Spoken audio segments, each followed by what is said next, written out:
매주 목요일에는 진짜 뉴스킹으로 여러분들 찾아뵙고 있습니다. 오늘도 어김없이 김준일 시사평론가, 제가 갑자기 잠을 못 자가지고 예, 김준일 시사평론가, 그리고 오늘은 CBS 이정주 기자 모셨습니다. 어서 오십시오. 네, 안녕하세요. 네. 대통령이 비상계엄을 선포해가지고 제가 지금 정신이 하나도 없습니다. 잠부터 자자. 잠을 잘 수가 없어요. 살아야 돼. 살아야 되는데 2차 계엄령이 또 선포가 될 것 같고, 예, 그리고 그 하나하나 이제 말씀들을 나누겠지만 기본적으로 지금 굉장히 위중한 상황입니다. 2차 계엄령이 언제 선포될지 모르고 대통령의 탄핵은 사실상 어려울 것 같아요. 예, 그렇기 때문에 계엄하신 분이 현직 대통령으로 계속 계시는 거예요. 이게 그 국제사회 한번 찾아봐야 될 것 같아요. 이런 전례가 있는지. 계엄을 했는데 탄핵을 안 당해. 그러니까 그리고 현직을 유지해. 실패했는데. 실패한 쿠데타인데 계속 유지해. 계속 유지해. 성공한 쿠데타는 처벌되지 않는다라는 유명한 발언을 우리가 기억하고 있지만 지금은 이게 실패한 쿠데타인데 현직을 유지하는 이런 상황에 대해서, 그리고 현직을 유지하면서 또 뭘 할지를 몰라. 예, 매우 위험한. 일단 예. 국방부 장관 사의를 제가 했다고. 그렇죠. 그래서 오늘 원래 국방위 출석을 해야 되는데 출석의 길을 막아버렸어요. 대단하다 진짜. 대단해요. 진짜 대단하고. 그리고 본인 더 대단한 게 있어요. 자기는 잘못이 없다는 거잖아요. 그렇지. 어제 하나하나 이야기를 해봅시다. 자, 일단 그 역산에서 6시간 만에 해프닝이다라고 홍준표 시장은 얘기하지만 아무도 해프닝이라고 생각하지 않았어요. 대통령이 비상계엄을 선포하던 그 순간 우리 이정주 기자는 어디 계셨습니까? 저는 집에 있다가 네. 아침에 다른 일정이 있었어요. 그래서 네. 조금 일찍 자려고 했는데 전 처음에 밤에 진짜 잘 때 보통 TV 많이 안 보잖아요. 그래서 11시 막 이럴 때는. 네. 그래서 근데 저희 와이프가 인터넷에 빨리 들어가 보래요. 네. 그래서 집에 와서도 뭘 또 들어가냐 했는데 윤석열 대통령이 무슨 대국민 담화를 한다는 거예요. 담화를 하는데 저는 약간 호소문. 최근에 많이 이제 명태균 특검 뭐 요청도 있었고 뭐 내각 어떤 쇄신 얘기도 있었잖아요. 그래서 대국민 호소문 이거 할 줄 알고 기다렸는데 그거 아니라서 바로 그 내용 나오고, 저희는 이제 CBS는 라디오 방송사잖아요. 네. 저희 바로 집합됐습니다. 11시 30분에 회사로 전원 복귀하고, 네. 예, 거기서 저희도 이제 생방송, 라디오도 돌아가고 유튜브도 돌아가고. 네. 그리고 회사로 출근. 예, 다 출근하고. 대부분 기자들은 다 출근을 하는 것 같았어요. 예, 예. 저는 이제 그래서 원래 누가 그러더라고, 계엄령이 나오면 네. 수도방위 사령부, 예, 수방사가. 수방사가 기본적으로 방송사를 이렇게 섹터가 있대요. 네. 그 가장 빠른 부대가 먼저 가서 MBC, KBS 이렇게 순서대로. 근데 저희도 재난방송 그 주간이라서 정부의 어떤 통제를 좀 받거든요. 그래서 군인이 들어와 있으면 이게 보도가 문제가 아니라 물리적으로 막아야 된다. 예, 편집권을 침해 당할 수 있으니까. 그래서 입구 쪽에 이제 뭐 어쩌고 저쩌고 얘기했는데 갔더니 횡하더라고요. 예, 그래서 저는 역시 윤석열다운 계엄령이 이런 거다. 이런 당연히 해서는 안 되고 나쁘지만 계엄령의 ABC도 작동이 안 된 거예요. 예, 그래서 그냥 평화롭게 있다가 이제 퇴근했습니다. 새벽 4시에. 그렇군요. 그러니까, 네. 어디 계셨어요? 그러니까 저는 이제 바깥에 뭐 약속 있어서 있다가 일단 그 9시 때에 용산 출입 기자들 몇몇이서 뭐 얘기를 저한테 전해줬어요. 분위기가 심상치 않다. 이미 그러니까 9시 때에 뭔가 대통령이 담화를 발표하려는 것 같은데 지금 그 기자실도 다 지금 뭐 이렇게 못 들어, 브리핑룸 다 닫혀 있고 뭐 그렇다. 그러니까 뭐 기자들이 다 거기에 대기하고 있었던 건 아니고 뭐 다 퇴근한 기자들인데 자기들끼리 이제 단톡방에서 나온 얘기를 뭐 이제 기자들이 몇 명이 전해주더라고요. 이거 심상치 않다라는 얘기가 있었고 이제 10시 한 22분, 10시 20분쯤에 이제 그 계엄 선포가 있었고 11시에 됐죠. 그러니까 저는 뭐 시사인에서 방송을 했어요. 시사인에서 네, 김종대 네. 의원이랑 김민하 평론가랑 같이 이제 밤에 방송을 하고 뭐 뜬 눈을 지새웠는데 그러니까 사실 굉장히 얼마나 엄중했는지는 모두 다 아실 거예요. 뭐 그 상황을 다 아실 거고 사실 그때는 뭐 전혀 이게 미소조차 띄울 수가 없는 상황이었죠. 지금은 약간 그래도 우리가 이제 하루 이틀 지금도 엄중하지만은 어쨌든 좀 이게 미소라도 얘기하고 좀 약간의 농담이라도 할 수 있는 이런 분위기가 된 것 같습니다. 그래서 일단 저한테 엄청나게 많은 제 친구들이 지인들이 연락이 왔어요. 도망가라. 네, 집에 들어가지 마라 오늘 일단. 그럴 수 있죠. 예, 그 얘기를 해서 결국 이제 뭐 그게 실패가 됐지만은 저는 이제 살벌했다라고 생각하는 게 결국은 국회를 장악하고 그다음에 옛날에 했던 방식으로 이제 방송사들 그 포고령 보면 다 나오잖아요. 네. 전부 다 가짜뉴스 선동 뭐 이렇게 다 금지하고 모든 거는 이제 계엄사의 통제를 받는다. 모든 언론은 계엄사의 통제를 받는다. 그러면 군인들 오거든요, 실제. 네. 그러니까 국회가 가장 급했기 때문에 국회를 한 건데 국회 다음으로 이제 올 수가 있는 가능성이 있고 그런 다음에는 이제 바로 장윤선부터 잡는 거야. 이제 잡으러 가는 거야. 장윤선 잡으러 가고 뭐 심지어 뭐 김어준 씨 자택으로 갔다는 얘기도 있잖아요. 그러니까 김어준 씨 자택 가고 뉴스타파 봉지욱 기자 뭐 3명이서 압수수색 당했던 뉴스토마토도 뭐 뉴스토마토 있었다. 기자도 예. 뭐 딴 데로도 피했다. 뭐 그런 얘기들이 있어요. 저는 국회로 왔습니다. 그러니까 제일 안전해 오히려. 당을 넘었어요. 그러니까 그게 오히려 제일 잡으려면 안전해. 여기서 잡아라. 근데 저는 그래서 진짜 우리 이정주 기자가 얘기했던 게 조금 실감이 되는 게 제가 대통령의 무능에 대해서 그동안 실정에 대해서 엄청나게 비판해 왔잖아요. 진짜 무능하다. 이렇게 대통령의 무능이 고마울 때가 처음이었습니다. 와, 계엄마저도 무능하구나. 예, 진짜 예. 대박이다. 이런 생각이 들어요. 그러니까 이게 이제 뭐 과정들이 있는데 비밀리에 너무 보안을 유지하려고 하니까 가용할 자원 병력이라고 하죠. 자원이 부족했던 거야. 그러니까 동시다발적으로 못 치고 일단은 국회를 중심으로 했으니까 나머지들이 된 건데 그거마저도 무능해서 그리고 시민들의 열띤 참여로 결국은 이거 다 막아낼 수 있었다. 한국 민주주의가 어디까지 올라왔는지를 좀 이 불행 중 다행이지만 우리가 확인할 수 있었다. 이런 시간이었던 것 같습니다. 예. 근데 사실 이제 그 저는 이제 군이 무능한 건 아니었던 것 같아요. 그러니까 지금 그러니까 이게 옳은 건가, 이 비상계엄이 지금 맞는 건가에 대한 이제 그 스스로의 고민들이 있었던 것 같고요. 사실은 707 부대는 굉장히 잘 훈련받은 정예 부대이고 이게 사실은 그 목다는 부대라면서요. 예. 그러니까 체포를 실제로 하려고 했었던 그죠. 거고, 그리고 이제 결심했으면 했을 거다. 그런데 이걸 해야 되나?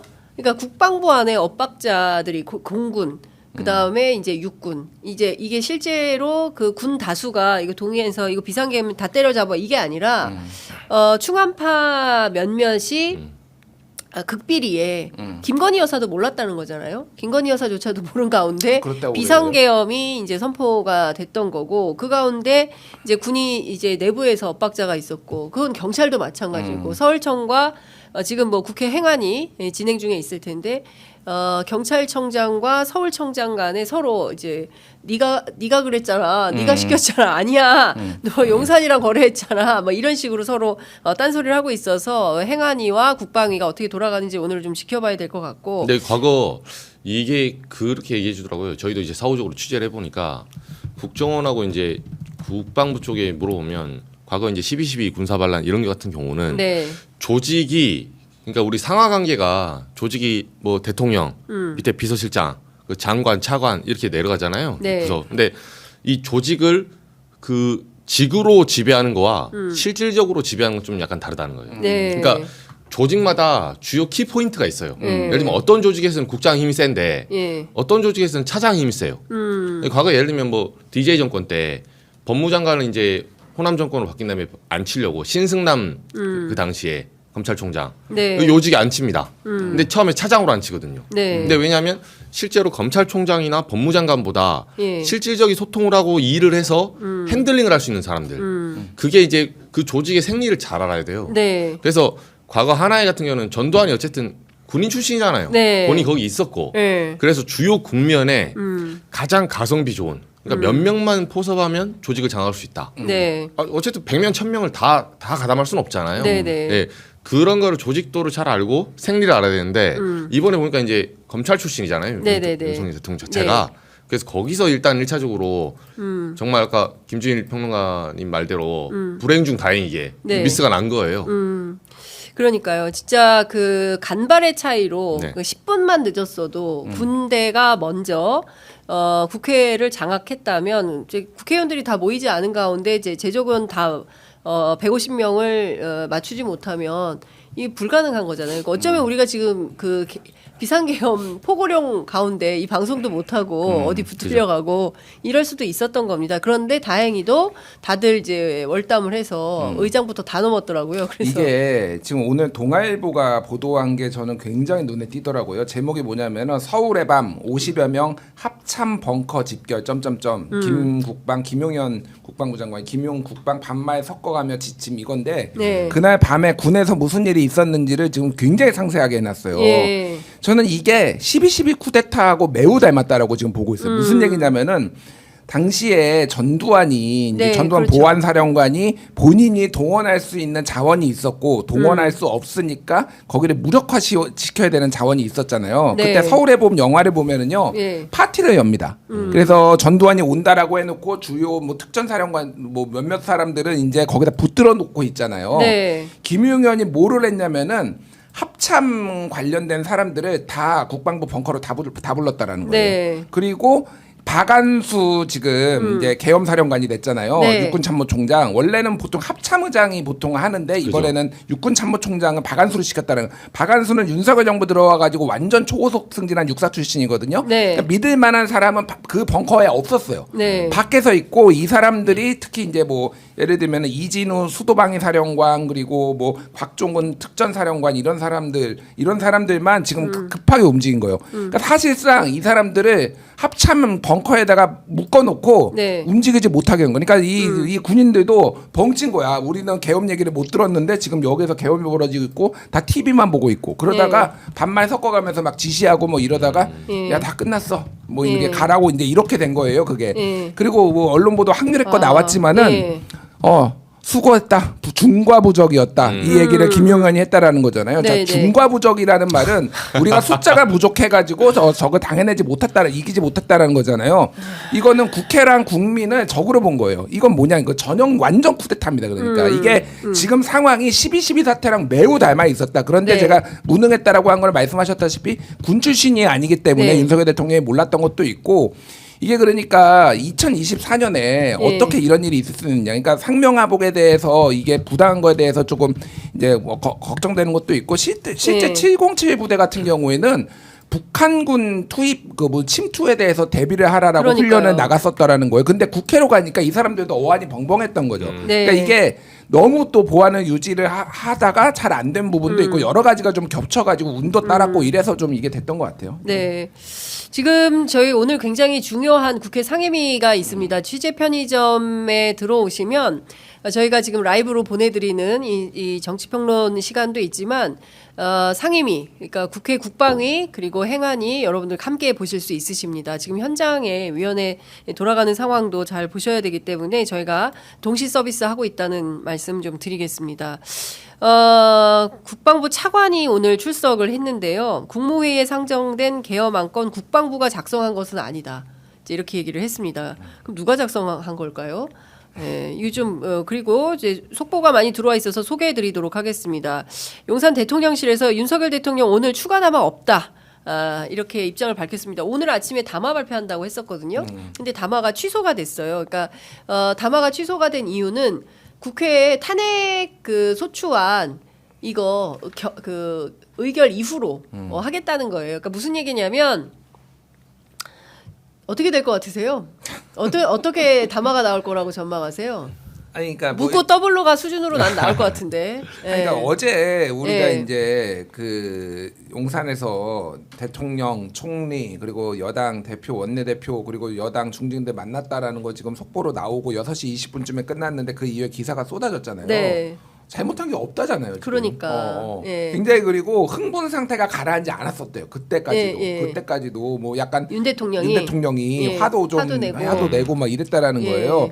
그리고 계엄 선포할 때부터도 그때 이제 있었던 사람들 얘기 보면은 굉장히 흥분해 있었다. 네. 그래서 얼굴이 좀 불쾌해서 사실은 술 먹고 그거 한 거 했나? 아니냐 뭐 이런 이제 근데 의혹까지 굉장히 좀 막 나왔어요. 흥분한 상태였어요. 굉장히 흥분한 상태였고 그 워딩이나 이런 겁니다. 그러니까 사실 저는 기대도 안 했어요. 이거를 반성할 사람이었으면은 사과를 할 사람이었으면은 계엄을 하지도 않았습니다. 예. 그런 사람이기 때문에 이거는 방법이 없어요. 그러니까 네. 뭐를 합리적으로 그러니까 물론 야당이나 이게 절차를 지켜야 돼요. 저 뭐 이를테면은 비상계엄을 때렸다고 해서 막 뭐 이렇게 할 수는 없지만은 결국은 절차를 지켜서 빨리 끌어내려야 된다. 일단 네. 직무정지 탄핵을 해야 되는 거고 어떻게 될지는 좀 지켜봐야 될 것 같아요. 그거 뒤에 좀 우리가 얘기를 하겠지만은 실제 국힘 분위기가 생각보다 네. 뭐 이제 당론으로 이거를 탄핵을 막겠다라고 얘기는 하고 있지만은 네. 좀 심상치 않아요. 제가 아, 보기엔. 그래요? 예. 근데 제가 오늘 아침에 이제 전화 쭉 돌려보니까 국힘 분위기는 108명이 다 단단하게 뭉칠 수밖에 없다. 왜냐하면 당론으로 부결을 정했고 대통령이 저렇게 화를 내고 있는데 여기에서 이탈해가지고 가표 못 찍는다. 용기가 없다. 그러니까 이제 이런 얘기를 합니다. 무더기로 나오기는 힘들 것 같아요. 네. 무더기로 나오기는 힘들 것 같은데 이 상황을 지켜보면서도 예. 좀 회의감을 느끼는 분들이 몇 분 있다라고 하더라고요. 천하람 같은 경우에는 천하람 의원은 지금 자기가 확인한 것만 6명 정도 된다. 네. 이런 얘기를 했어요. 6명이면 안 되잖아요. 안 돼요. 8명이어야 되는데. 안 돼요. 그러니까 이게 네. 근데 조금 뭐 저는 장담할 수는 없어요. 지금 예. 저도 저한테 만약에 돈을 걸려면은 부결에 걸 것 같아요. 그런데 심상치는 않아요. 그러니까 예. 이게 가능성을 완전히 배제할 수는 없겠다. 예. 어떻게 보세요? 이정주 기자 취재의 달인. 근데 어제 그 중진 의원들 대통령실에서 그 모였잖아요. 네. 나경원 의원, 뭐 김기현, 권영세, 권성동 뭐 등등 모였는데 제가 사실 어제 밤 11시 지나서 2명하고 통화가 됐어요. 2명. 네. 물어봤는데 예. 뭐 그 2명 중에 이제 한 분은 이렇게 얘기하더라고. 내일 그래서 담화문이 제가 질문 2개였어요. 예. 담화문 뭐 발표가 있냐? 예. 그건 반반이다. 네, 그 시점엔 반반이었다.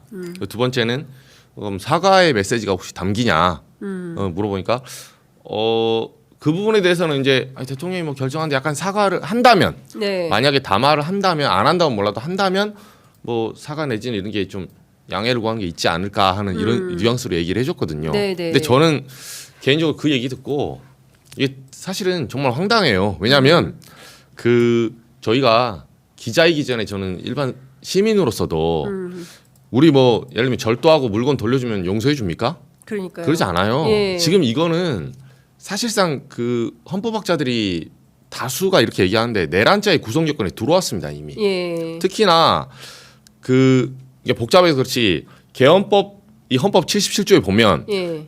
지금 비상계엄 같은 경우는 윤석열 대통령의 입장은 딱 하나예요. 합법적인 예. 어떤 선포였다.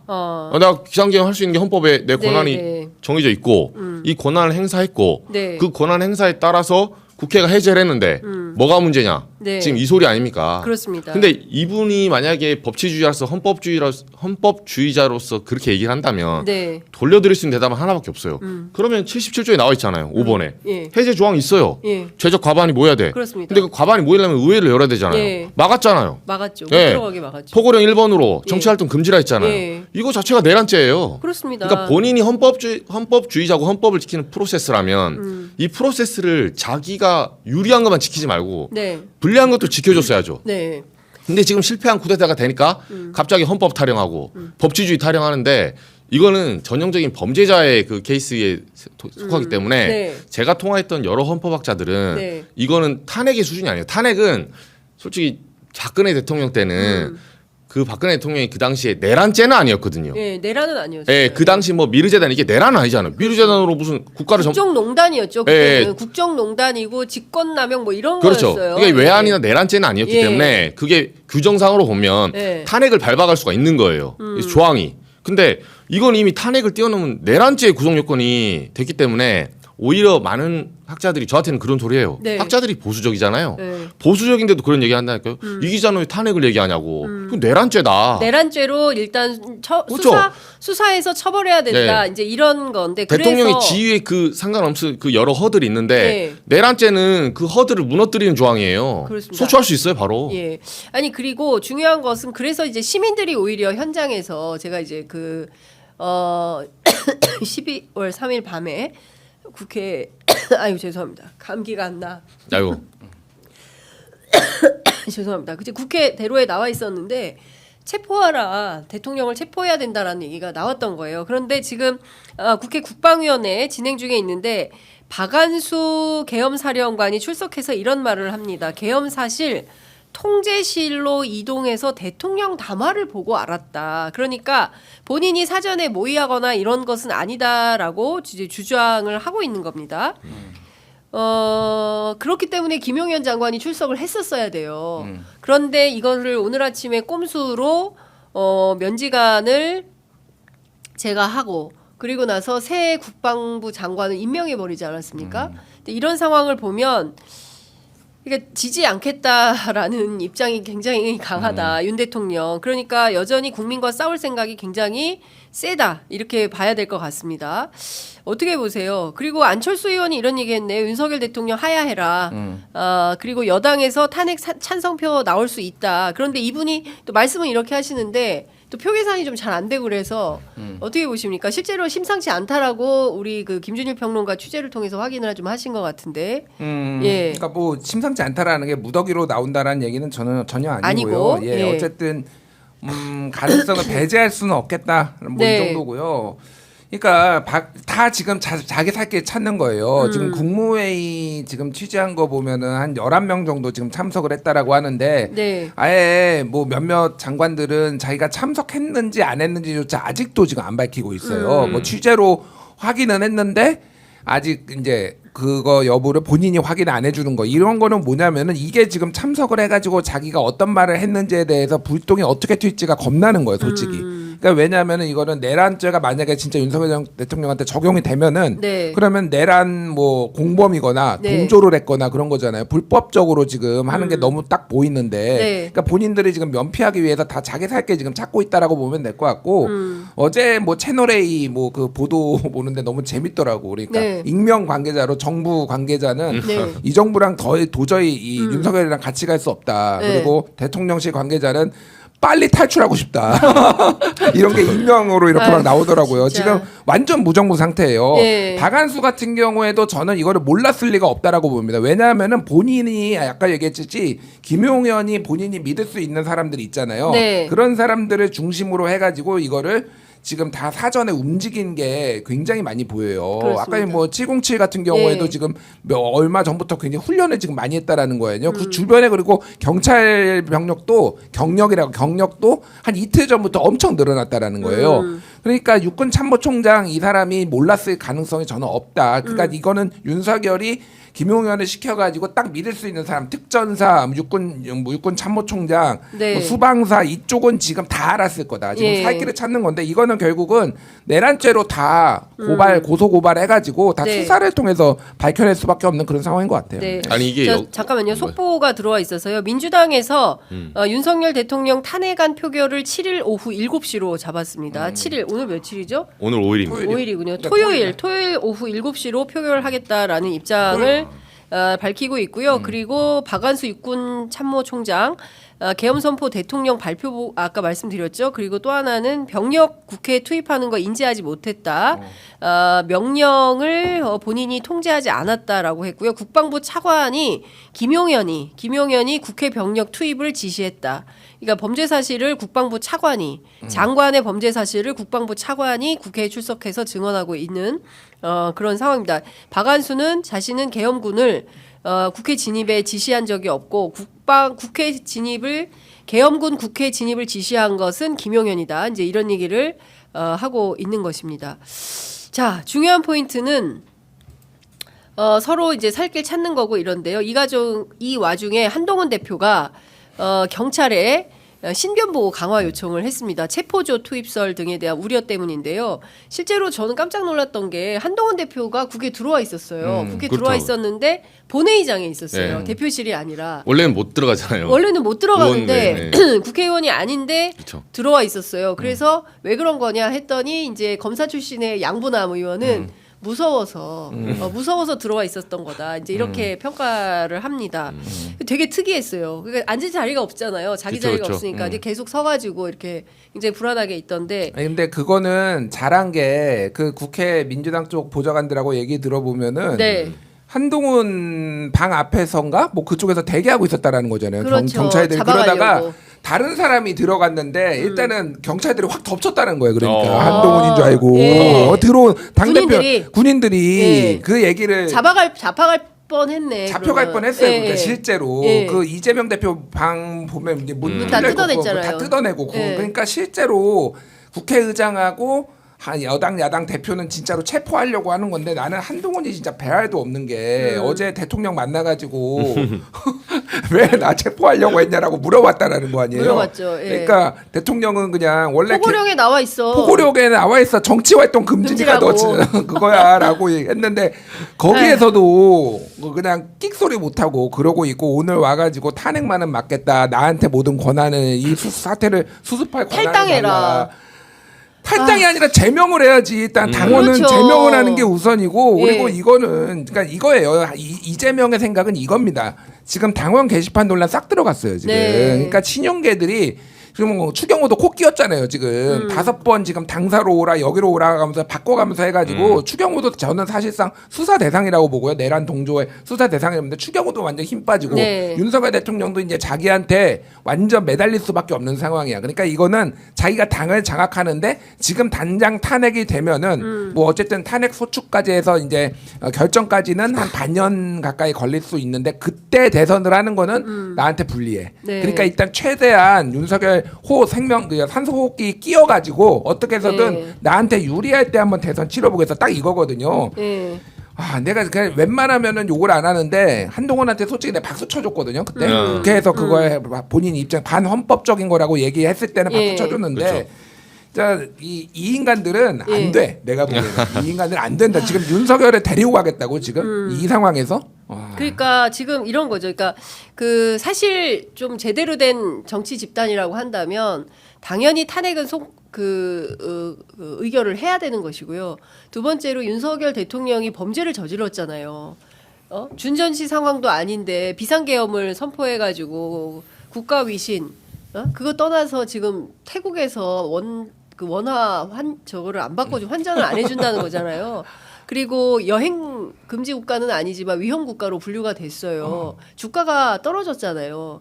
이렇게 위험한 상황이 됐으면 이것을 스스로 해결할 수 있는 어떤 당의 위험이 있어야 될 거 아닙니까? 그러면 말씀하신 대로 당원에서 당원 자격을 박탈하고 무슨 1호 당원이에요. 당원 자격을 박탈하고 무슨 탈당하라고 당부를 합니까? 즉각 출당시키고 당적을 파버려야죠. 이렇게 해서 용단을 가지고 한동훈 대표가 밀어가야 되는데 탈당해 주십시오. 탄핵만은 반드시 막겠습니다. 워딩이 이렇게 나오니까 기가 막힌 겁니다. 지금 범죄자를 옹호하고 있는 거 아닙니까? 그러니까 진짜 국민의힘이? 재밌는 게 짧게. 예.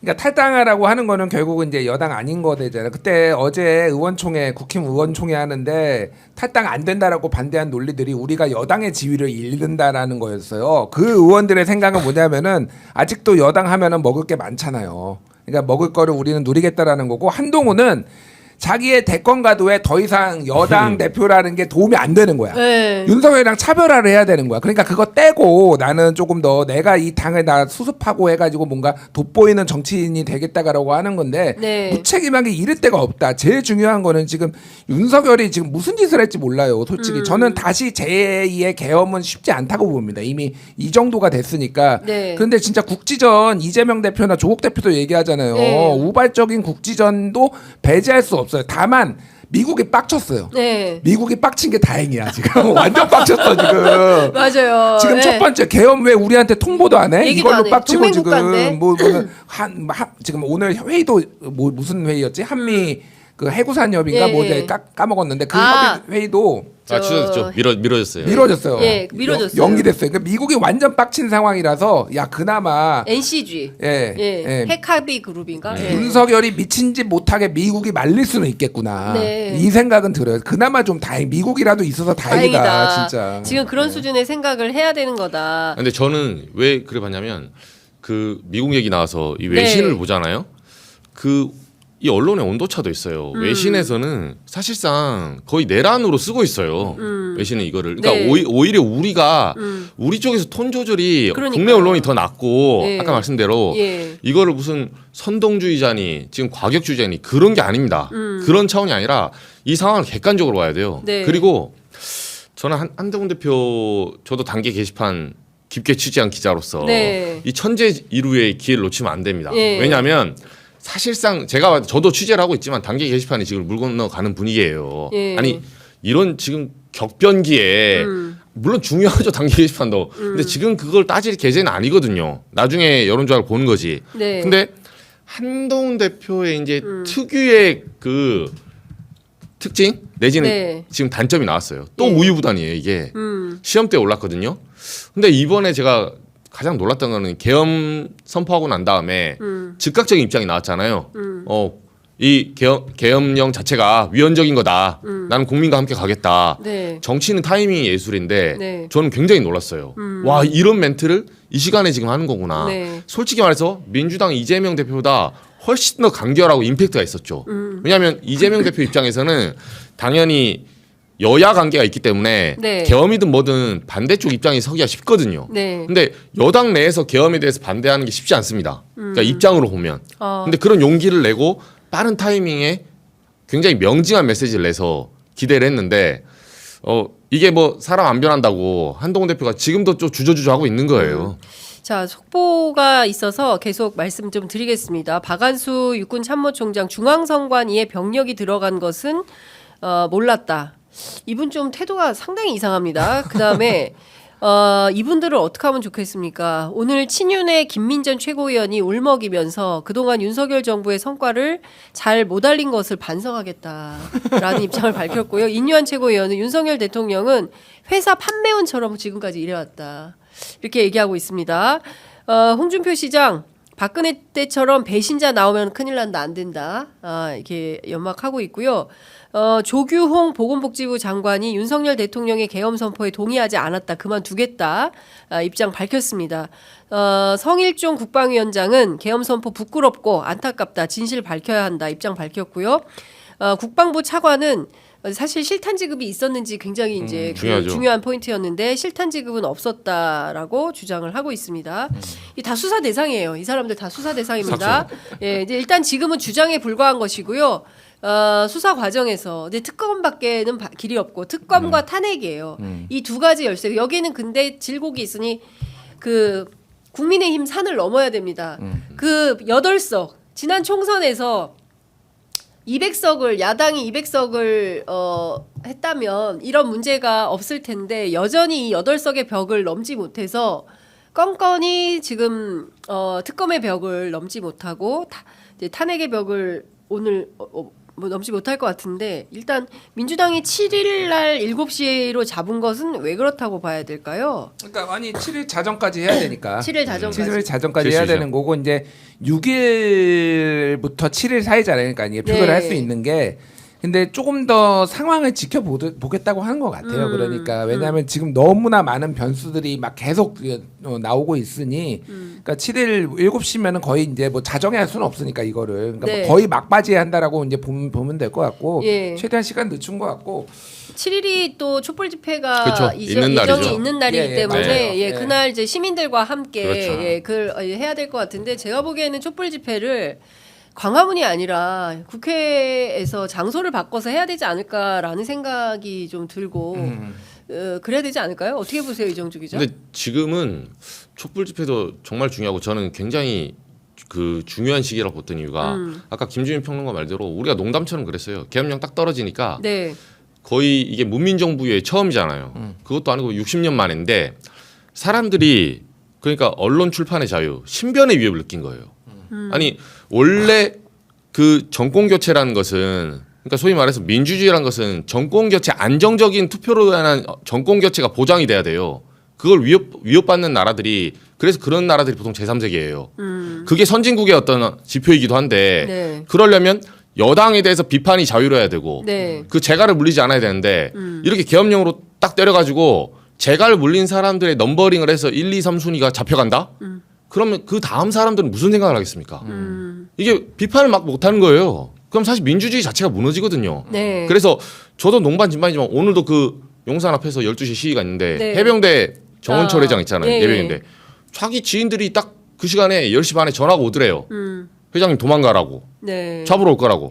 본인이 1번 타깃이 될 것이라는 거. 방송인 뭐 김호준 씨 그리고 앵커님, 장 앵커님 뭐 등등등. 저는 그런 생각을 전혀 하지 않았어요. 전혀 하지 않았습니까? 저는 주요 인사가 아니기 때문에 예, 저는 그냥 일개 기자에 불과하기 때문에 제가 뭐 그렇게 어쨌든 그런 내가 주요 계엄군이면은 네. 바로 장윤성부터 잡아넣어. 아유 왜 저를 선량한 아니 이렇게 열심히 현장을 다니면서 시민의 목소리를 듣는 몰라 일단 잡아넣고만.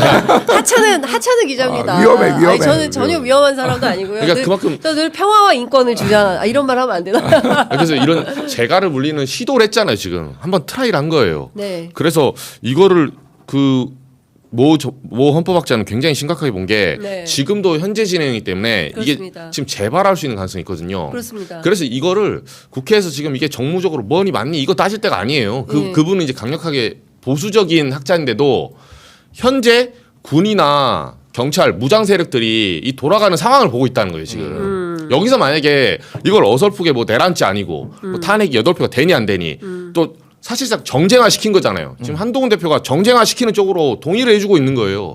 이걸 정쟁화 시켜서 장기화 시켜서 마치 이런 문제가 뭐 김건희 특검법, 명태균 사태 지금 그런 차원의 문제가 아니에요 이게. 그러니까 저는 한동훈 대표 굉장히 중요할 것 같아요. 차기 리더로서 정말 그 이제 본인의 대권 욕심도 중요하겠지만, 그러니까 왜 정치를 하느냐는 거예요 도대체가 무엇 때문에?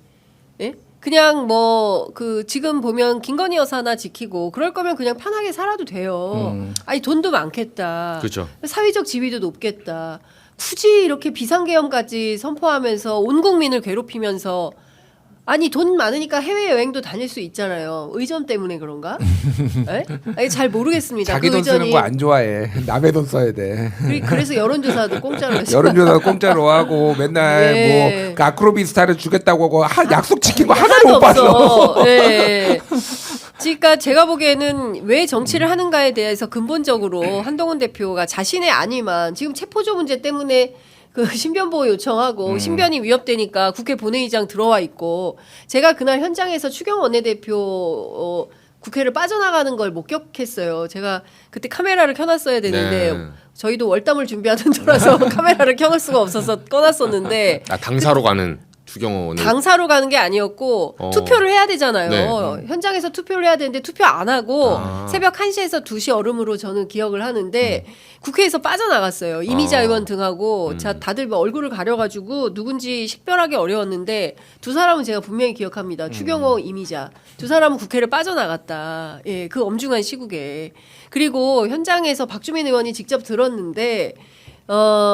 추경호 원내대표로 추정되는 사람하고 통화를 했는데 어디 빨리 와라 왜 국회로 들어와야지 어디 가냐 막 이렇게 얘기를 했다는 거예요. 근데 그 순간 저는 이제 나가는 모습을 봤다라는 것이고 지금 이상민 장관은 국회 출석해서 내란죄라는 표현을 신중해라.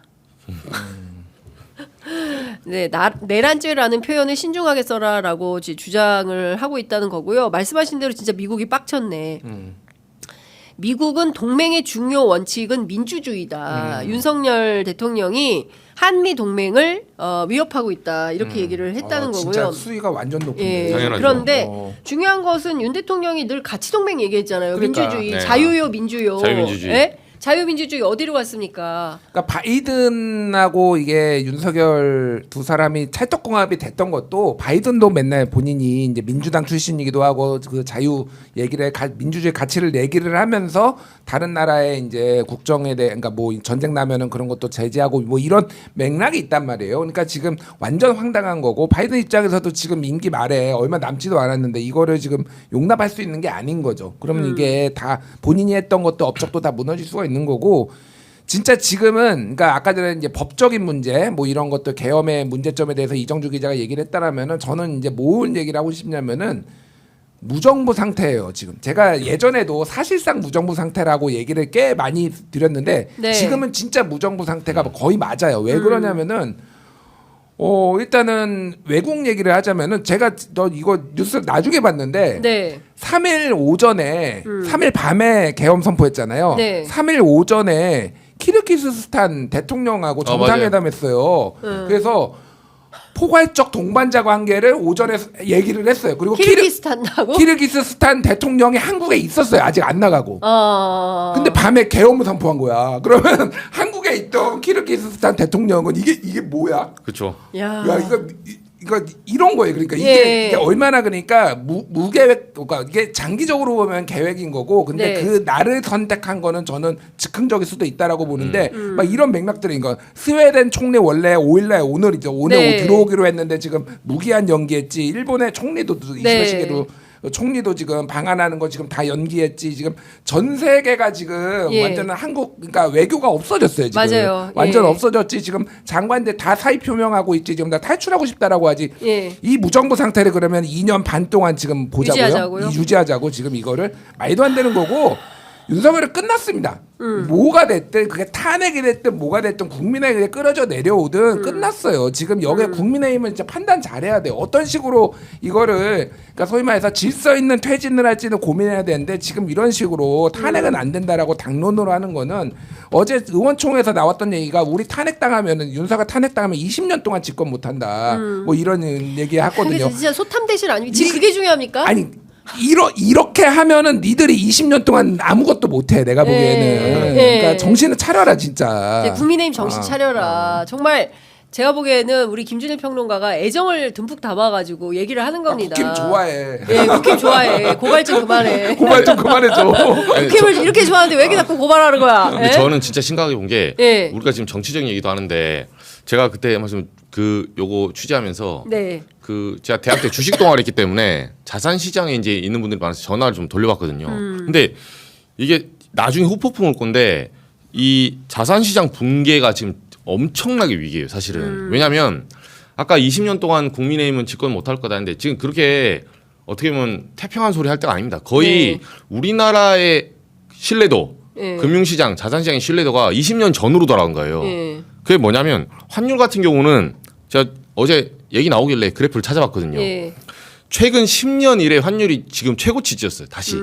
이게 1,414원 오늘 아침에 했는데 그 10년 이래 그 사이에 환율이 우리 폭등해서 제일 안 좋았을 때가 언제냐면 2022년 11월이에요. 10월. 이때가 언제냐면 미국이 연준이 금리 인상 이제 본격하겠다고 이때 신호탄을 쐈거든요.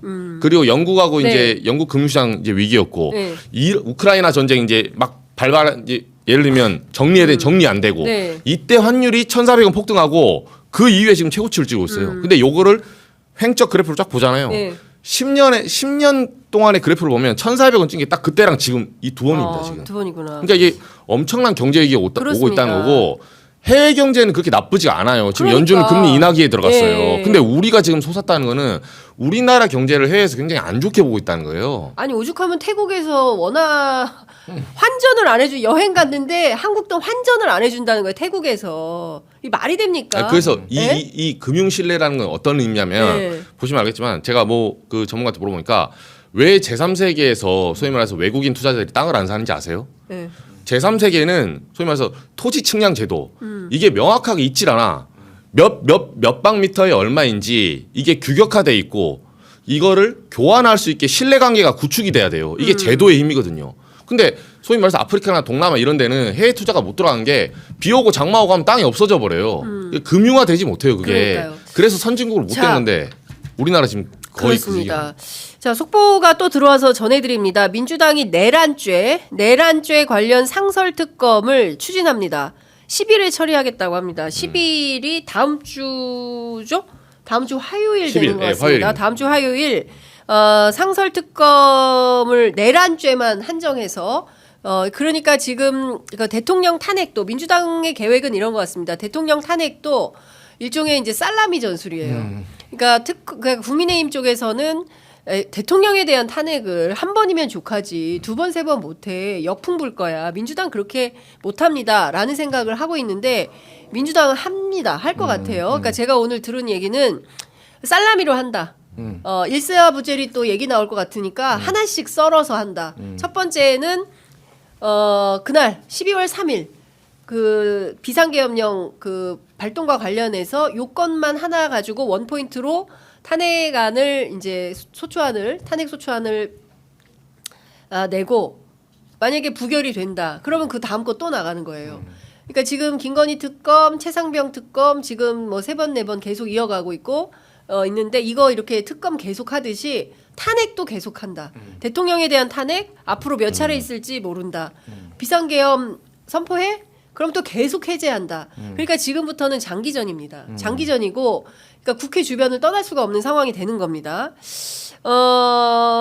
군 서열 1위 김명수 합참 의정이 계엄 선포 전에 어떤 지침도 못 받았다. 그러니까 이분은 패싱 당한 거예요. 아까 제가 얘기 드렸잖아요. 정승화. 그래서, 그러니까 예. 그 김용현이 벙커. 벙커에다가 지금 다 때려 넣었다라는 거예요. 얘들이 혹시라도 계엄에 반대해서 움직일까봐 예. 사실상 감금해 놓은 거나 마찬가지거든요. 김용현이. 그러면 김용현부터 잡아야 되는 거 아니에요? 그러니까 김용현 지금 체포해야 돼요, 반국가 지금. 세력이 예. 지금 막 여기저기 돌아다니고 있는 거예요. 현직을. 그래서 일단 체포해야 돼요. 체포해서 구금해야 됩니다. 이런 사람 구속해야지. 누구를 구속합니까? 근데 역설적인데 그 합참의장 이런 분들은 패싱당한 게 장기적으로는 좋을 수도 있어요.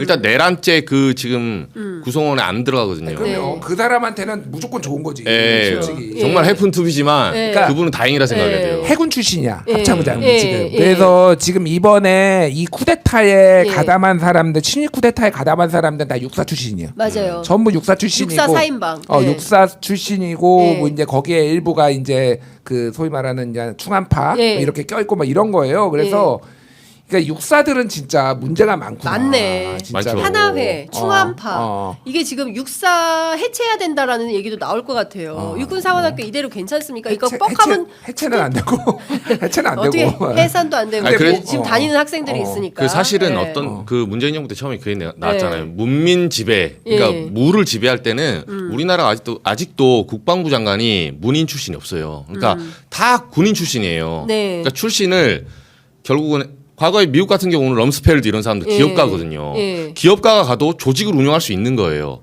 그래서 정말 선진국 되고 정말 문민 지배를 하려면 국방부 장관 그 수장조차도 군이 아닌 네. 조직을 다룬 사람을 보내야 된다는 거예요. 네. 그러니까 그거를 문재인 정부 때 초기에 시도하다가 한번 무산됐죠. 결국은 그게 그래서 트럼프가 폭스뉴스 진행자를 보낸 건가?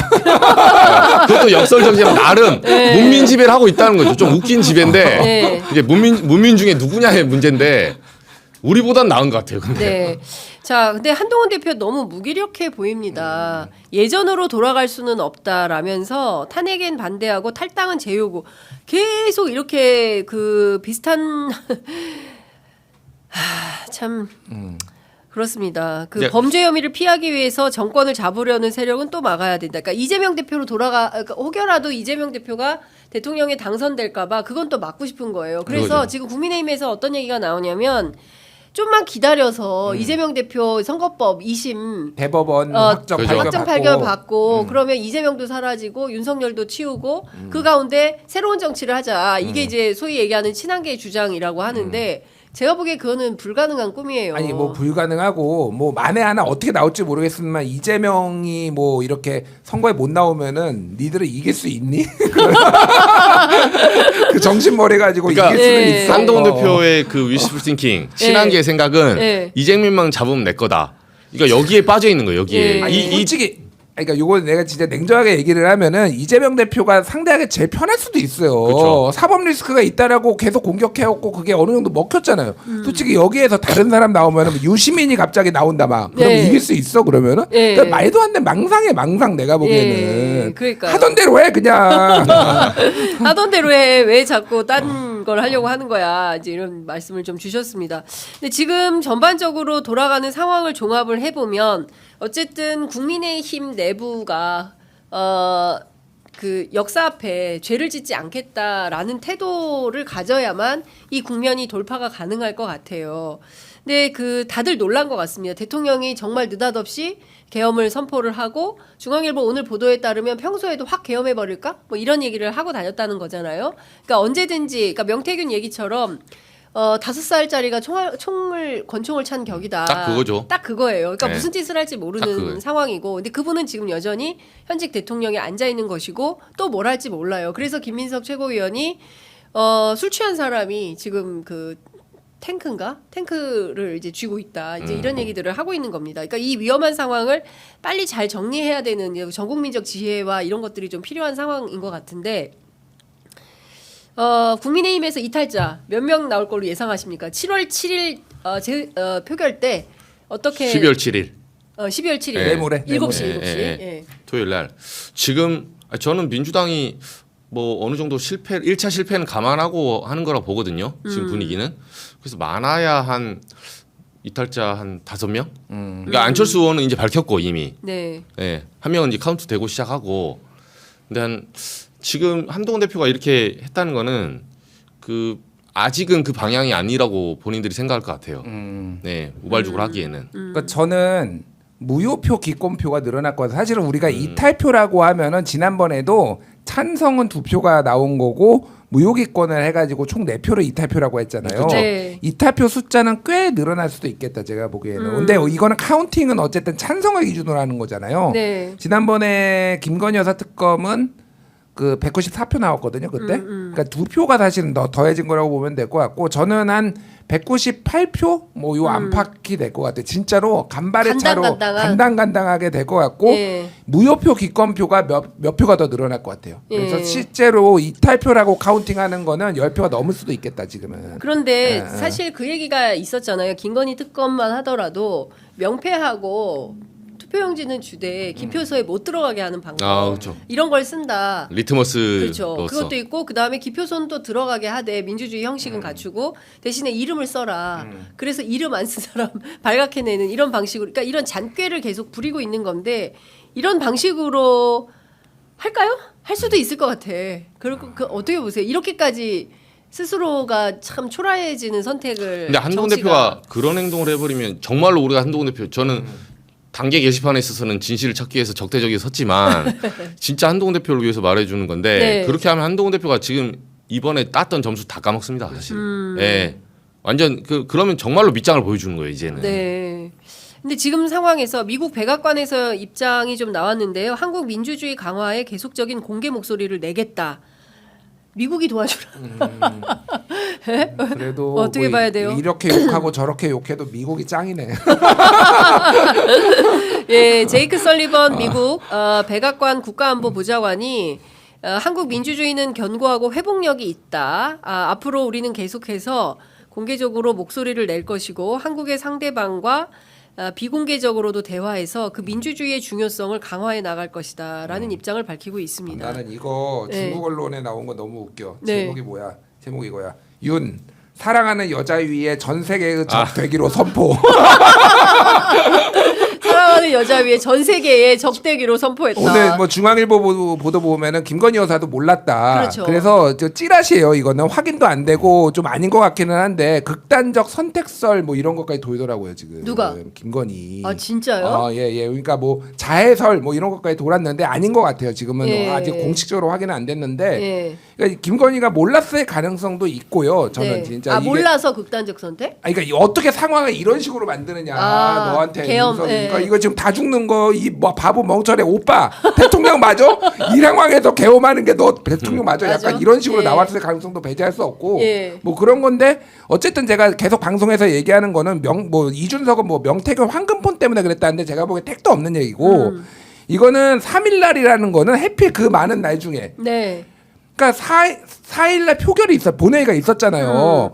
그런데 이거가 하려면은 주말에 있었어야 돼요. 네. 왜냐하면 주말에는 의원들 지방에 자기 그렇죠. 지역구 챙기러 내려가기 때문에 네. 못 올라와 국회로. 그런데 4일날은 표결이 있기 때문에 다 있어요. 국회 주변에 다 있었어요. 그런데도 불구하고 이 불리한 3일을 택한 이유는 이창수하고 그러니까 감사원장하고 서울중앙지검장 탄핵되면은 이거 자기 지킬 수 없다. 김건희가 위험하다라고 생각을 한 것 같아요. 제가 네. 보기엔 제 맞는 것 같아요. 거의 보니까 어떤 식으로든 도치모터스 주가 조작 수사 다시 재개하거나 기소를 할 수밖에 없고 네. 대통령 관저 불법 이전 의혹도 결국은 김건희가 개입해가지고 21g 밀어넣고 네. 이런 거 다 밝혀질 수밖에 없다라고 판단을 하니 긴급하게 했다라고 저는 봐요. 예. 그러니까 결국은 김건희를 지키기 위해 예. 모든 국민을 배신하고 이렇게 이 상황까지 왔다라고 저는 보기 때문에 네.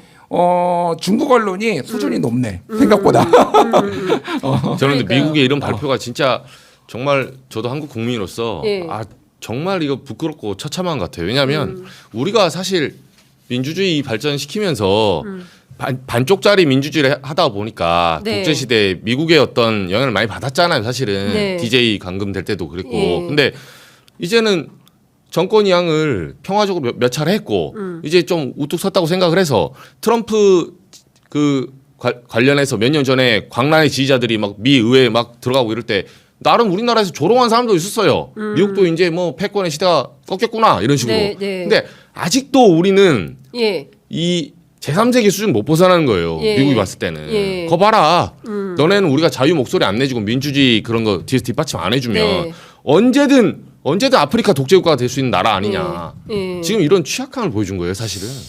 아, 그렇습니다. 지금 오전 11시부터 감사원장, 중앙지검장에 대한 탄핵안 표결이 있습니다. 이렇게 되면 감사원장의 최재해 검사원장의 직무가 정지가 되는 것이고요. 그리고 문재인 정부 때 임명된 감사위원이 원장 대행을 하게 됩니다. 그렇게 되면 말씀해 주신 대로 21g을 포함해서 여러 그 관저 비리 의혹 그리고 감사원 감사가 그동안 어떻게 잘못됐는지 그 보고서 회의록 이런 것들이 대거 방출이 될 수가 있고요. 그에 따라서 기자들의 일이 더 많아지겠다. 그러니까.